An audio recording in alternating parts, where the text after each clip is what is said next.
శ్రీకాకుళం జిల్లా పాతపట్నం నియోజకవర్గం హిరమండలం మండల ప్రజా పరిషత్ కార్యాలయంలో స్థానిక శాసనసభ్యుడు మామిడి గోవిందరావు ప్రజా దర్బార్ నిర్వహించారు.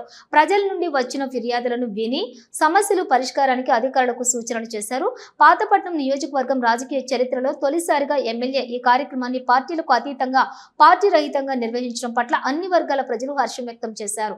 మండలం నుండి వచ్చిన ప్రధాన ఫిర్యాదులలో భూ వివాదాలు, రెవెన్యూ సమస్యలు, రహదారుల లోపాలు, విద్యుత్ కోతలు, త్రాగునీటి కొరతలు ముఖ్యంగా ఉన్నాయి. అంతేకాకుండా రేషన్ కార్డులు, పెన్షన్లు, ఇళ్ల స్థలాలు, గృహ నిర్మాణాలు కావాలని వృద్ధులు, వికలాంగులు, వితంతువులు వ్యక్తిగత ఫిర్యాదులు చేశారు.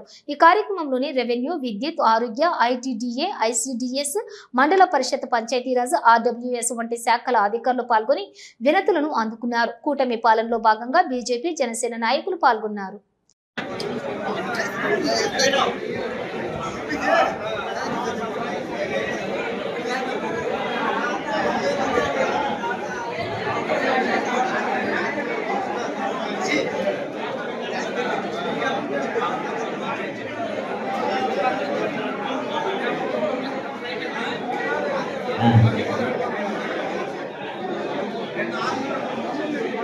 Welcome.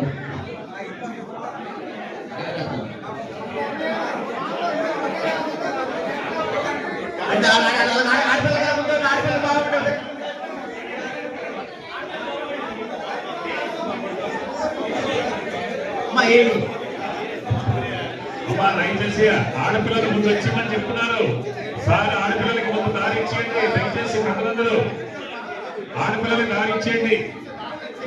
ఎంఆర్ఓ గారు